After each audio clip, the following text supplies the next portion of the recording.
So, hi everyone, and thank you so much for having me today and uh, giving me the opportunity to share about my journey, which is super unexpected, to be honest. I didn't expect to have this opportunity at all. And so, today I want to share with you what I learned about sales and how I brought, how I was selling and be myself through the whole journey. Of course, it's not coaching because I haven't got a business yet, but I work in the sales position for 2 years.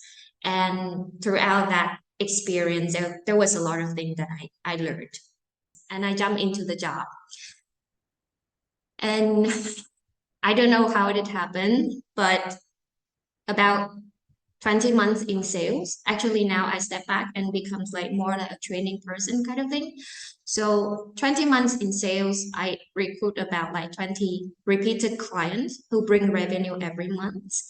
And the revenue, when I look at it, I was actually surprised because I didn't know that I actually brought back like $2.3 million in sales for the past like 2 years. I did that with like no experience, broken Bahasa. And I was surprised until this day. I still like, yeah, how did I do that?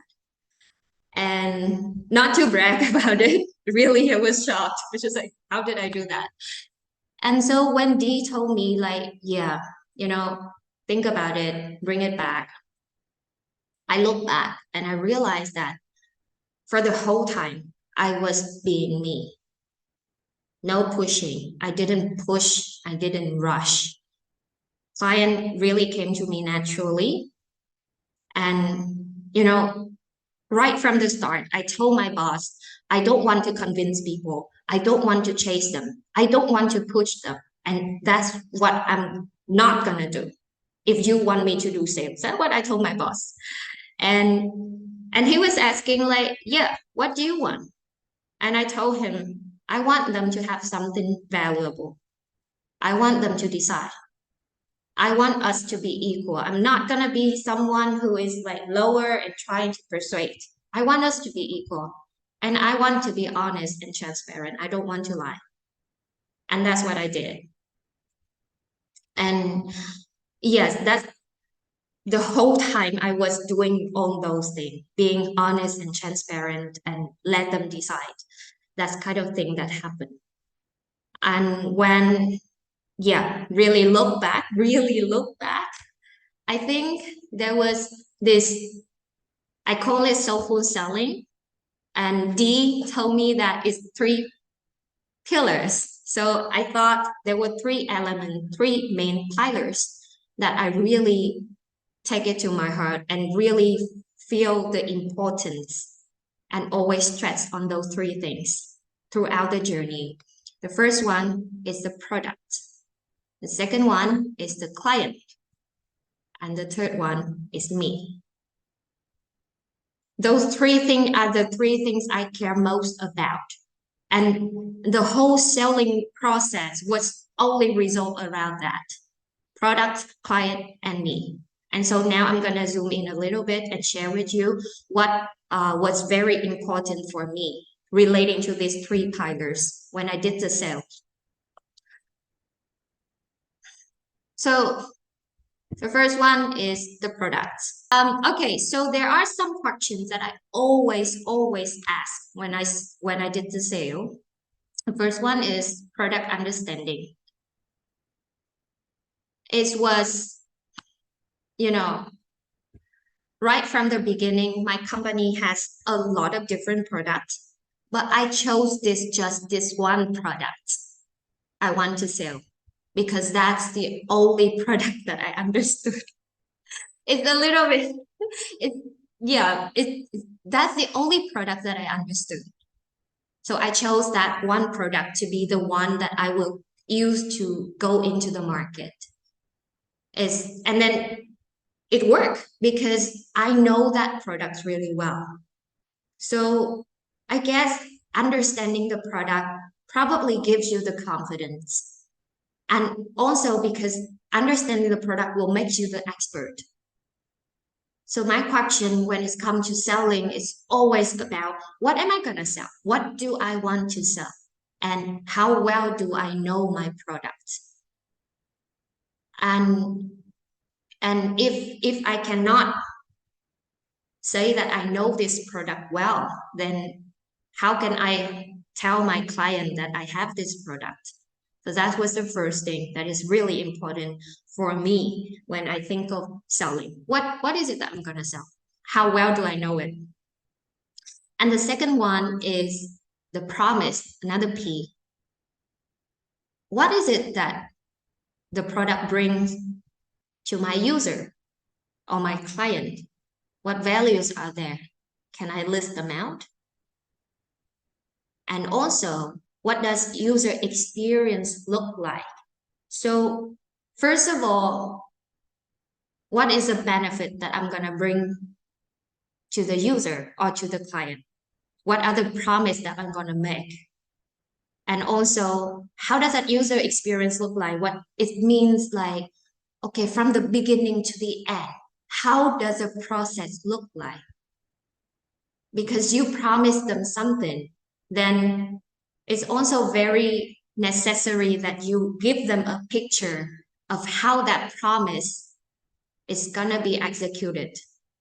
So with that only one product, I have to map out like the journey of the client. To say, okay, with this one product, client will go through this journey. They will have this question, and the experience gonna be like this. And how can I make it a smooth experience? That probably what you might need to think about the values and how you're gonna deliver that value. And that's cover the promise. And also very important, proof. Does it really work? This is what I always ask myself when I sell something. It's just like, does this product really work? Have I tested it out? Can I confirm it to myself that it's work? So take time to test the product, maybe with coaching as well. When I was building my coaching, my coaching package, I also asked people to like come in and test it with me to see if it's really work. I test the whole process, which was 3 months, and I tested on I don't know how many people, just a lot of people. And every time, I start to feel something like, oh, it's work, but so it's improving every time until one day I just say, okay, I know that this product works. And that's when I put it on my website. So the same goes with the product I was selling in my company. Like, does it really work? Can I confirm it? Confirming to myself to myself is more important than everyone else telling me that it's work. I have to confirm it to myself, because if I don't believe that it's working, then I cannot deliver it, or I cannot tell it to people that they can believe it, because I don't believe it. So confirming it to myself is really important. The next P is preparedness. What are the risks that might happen to my users? How will I deal with this? So when using the product or when having the experience, there might be sometimes that maybe it's not work for this client. Maybe it's not giving them the thing that they expect to have. So in those scenarios, what are we gonna do? So it's go back to the user experience, but this one is more like preparing for the risk, and also to help you, like be a little bit more confident. For example, okay, so maybe you work with me for 3 months, and then if after the first month you don't like it, then I could refund this to you. Or after the first month, if you don't like it, we can stop the program. So there is no problem about there's no risk from your end, something like that. So it gives you some sense of like integrity, first thing, and then the second thing is you're gonna feel more confident. So that's another thing about preparedness, risk management kind of thing. And the last one I think is very important is presentation. Do I have a presentation of any form that tell people about my product? So back in the day, as I told you, that my Bahasa Indonesia was very broken. And so this presentation is kind of my life. Because I cannot speak it very clearly, so I have to put everything into words. And so in communicate with them, I can show them what it looked like on the screen rather than I tell them. So presentation for me back then was so important because I want them to have a picture, even if I cannot communicate to them very well. So I would say the same thing for coaching. Do you have a presentation of any form that show them what kind of value, what the process look like, what the process look like, what is the risk, how do you deal with it, and everything that you need to tell it to the client. Do you have a presentation like that? And also presentation will be updated constantly.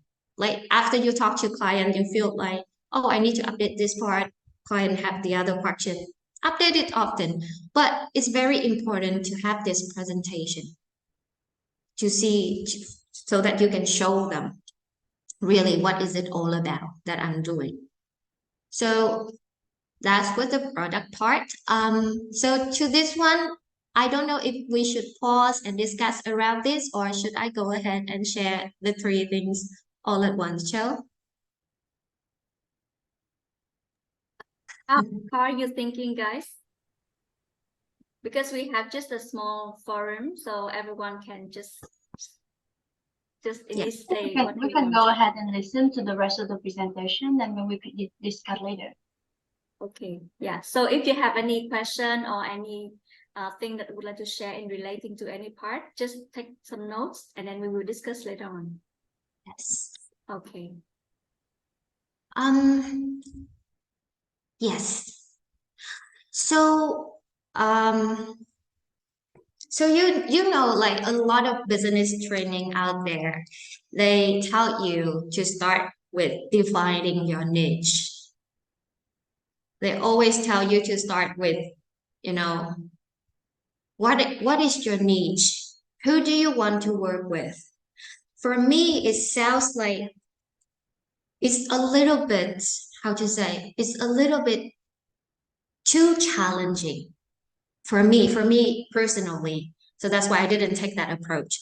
For me, it's too challenging because when you find your niche, which means the person you work with, you want to work with, you will always need to, how to say, you will always need to find a way to work with them. And sometimes it can be very stressful because you have to think a lot. For example, oh, I want to work with this A person. So what does this A person need? What do this A person want? And then you have to design everything from that perspective. For me, it's a little bit stressful. So that's why I don't go with the niche first. I go with the product first. I go with what do I know? What can I sell? What value can I bring? And then after I have all those things, confident and confident and concrete in my hand, because with that I don't have to try. With that, it's already me that I'm bringing onto the table. I don't have to try. So with that, when I have everything in my hand, concrete, I started to move to the next one, which is the client. I'm with things on my hand right now that I can sell, that I can do, that I can really do, that is confirmed, that is work. I started to the client with the C. So there will be some C words here. First one, I start to get the clarity on beneficiaries by asking with what in my head right now, who will most benefit from my product? Rather than who do I want to work with and then trying so hard to meet their expectation. I ask myself, who will most benefit from my product? And then who will second most benefit from my product? Because those people are the one in need of your help or of your service. Not because they are cool people and you want to work with. They are really people that need your service. So, and be clear on this one. So back when I was working in sales, all of my college, they actually go for big websites. Like I work with advertising technology and my client are website owner kind of thing. So all of my college, they aim to go with this big website, like big brand media, like top 100 kind of thing. For me, I know only one product. I know clearly the other I have knowledge, but I'm not confident with that. I have this one product concrete in my hand. And I started to ask myself, okay, so who will most benefit from my product? Definitely not big media. Big media don't want this kind of money. They want the bigger one. They want the bigger value. They don't want just this tiny money that I will bring to the publisher. So I go for small media because they are the one who will benefit from my product. So I went for small media. They were nicer. They need my product. They just say, yeah, I need that. I like that. And they welcome me kind of thing. They just say, not the big media. I can't stand a chance because I don't speak Bahasa. How can I get a meeting with the big media, the big website? They would not let me do this. So I just said, okay, I'm gonna go with small media who will reply my message. Yeah, so that's what I did. I went with small media. And guess what? The revenue that I brought back is accounted for 85% of the whole revenue in some months from small media, not the big one. So it's not about who you want to work with, really. It's about who will most benefit from what you are doing. Maybe the second most as well. And please, in this one, be as clear as possible. Because if you are not clear, then the pool will be still really big. That time I was like, okay, I need this small media with this kind of criteria, and they would need this, like all of the lists that I have on my hand first. And then I asked myself this question, where can I find them? So yeah, after you know who you are looking for, who will be benefit, it's also important to see where can I find them? Where can you find your client? Where can you find that kind of people? Not the big, fancy kind of client that you want. You might want to serve, but you can't serve yet. So where can you find this particular kind of people? And that narrow down the shirt. It's actually narrow down the shirt and it gives you less work, really. So get clarity on the niche. Yes, this time go to the niche, but only after you get the product on the hand. Maybe you will have different opinion about this, but for me, it's how I want to be because it's really me. I don't want to like work too hard. I don't want to try too hard. I want to be natural. So I start from the product. But for others, it might be different.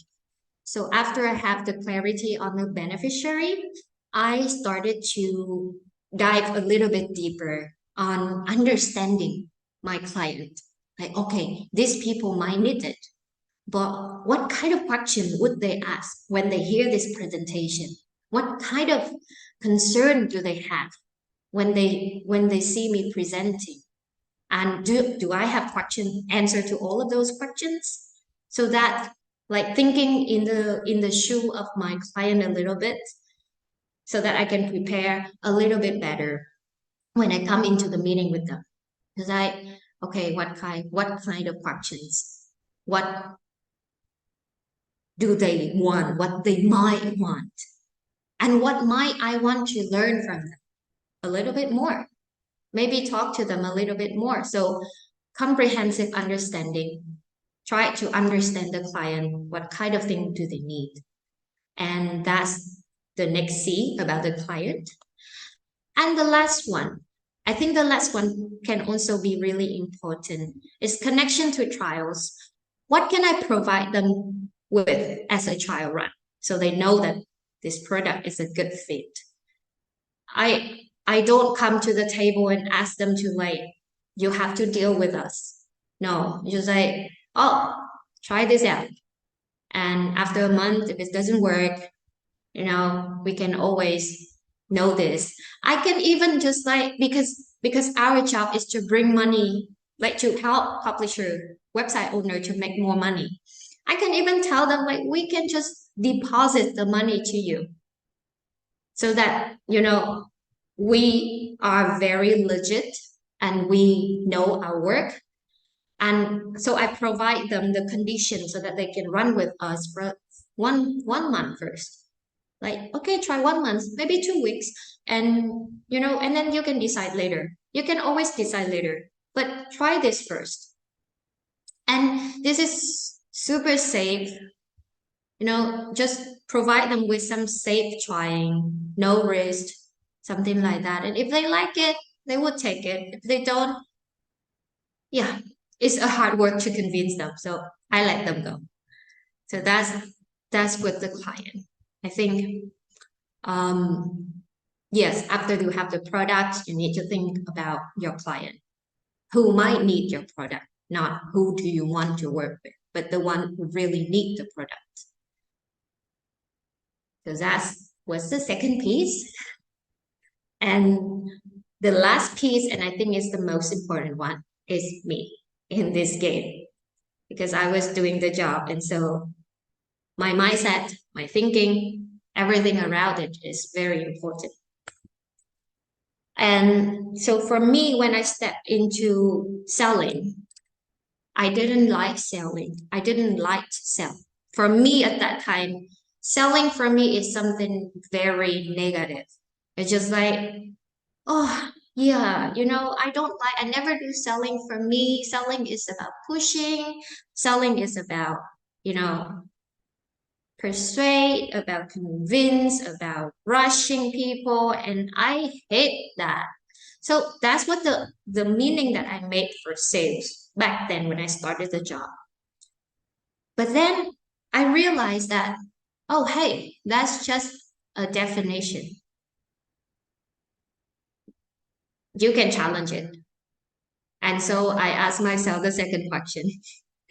What do I want selling to me? And that's probably when there was the shift about the attitude I had towards selling, because it doesn't mean that I have to push, I have to persuade, I have to rush. I want selling to be just like an invitation. Just like, oh, hey, I want to invite you to this. It's good and it might help you, and I want to invite you. And if you don't take it, that's fine. And yeah, and so defining what kind of meaning do I want selling to have? For me, it's invitation. For other people, it might be different. But I want to have it just like, yeah, it's just like an invitation. An invitation to cooperate, an invitation to have a connection. That's what I did first thing. Like, yeah, I hate selling so much. Why do I do this? Maybe it's time to redefine the meaning. And once I redefine the meaning, okay, so I have this meaning. Sales means this. Then what do I need to be or do accordingly? If sale means like an invitation, then how should I show up? What do I need to do to make it really an invitation? So that's once I have the meaning, I want to align the meaning to action. If that sale means to me like an invitation, how do I need to be? Oh, okay. So I want to be open, welcome, excited, and ready to take whatever consequences that it would come, because when you invite someone to do something, you can get all kind of answers, basically. So aligning action to meaning, that's the second thing. Okay, what do I need to do or be so that I can sell as I want to? And you know, in the next step, you have all of the action, but probably you still can't do it. It's time to manage the obstacles. So what might stop me from selling? If you have this list of action, but you still feel very uncomfortable about this, there might need to do with, obstacles and barriers. And it's time, yeah, I guess I didn't bump into this much. I didn't really have this one, but I would say in building my coaching business, I bumped into this a lot. I bumped into this a lot because when I think about my products, when I think about my clients, I still have this fear that like maybe I'm not good enough yet. Maybe my coaching skill is not very cool yet. And so it's time, like, need to define those things and deal with it. And for me, back when I was coaching, when I was selling, and even now, one way to go for me is to go to my coaches who's are like really here as well. So they are here. But and also like I go to them. It's just like I have this fear. I have this expectation. I want to deal with it. I want to sell, but I cannot yet. I want to price my product the price I want to charge, but I cannot yet. So I goes to them and then I ask them to help, ask them for help, removing the obstacles. So that's what's the strategy for me, so that I can align my action and my being with the selling that I want to do. So I think it's very important. And then the last one, I think the last one is minimizing effort, maximizing authenticity. I always ask myself with the obstacles, and after I'm done with solving it, kind of thing, I ask myself, what is the smallest, most authentic action I can take to facilitate selling in a way that feels natural to me? So I don't want to take big action. I just take like small meaning action. Back to the day when I was selling, I always ask myself, what is the smallest thing you're gonna do? Oh, you send this publisher a message, or you send an email to this publisher, kind of thing. And that's, yeah, no need to do something big. You can start with small things, send a message, and send an email, maybe check back with them, maybe give them a call, kind of thing. So just one smallest, but it's authentic. As long as it's authentic, no matter how small, I'm gonna do it because it's aligned with who I am and what I want to do. So yeah, and I guess working with myself is one of the most important things in doing this wholesaling thing. And I think as coaches, this is also a very important part, that we work with ourselves so that we know for sure how do we want to be and what can we do to align with that being we would love to become. And with that, I guess that concludes the whole sharing things for this one. And thank you so much for your listening.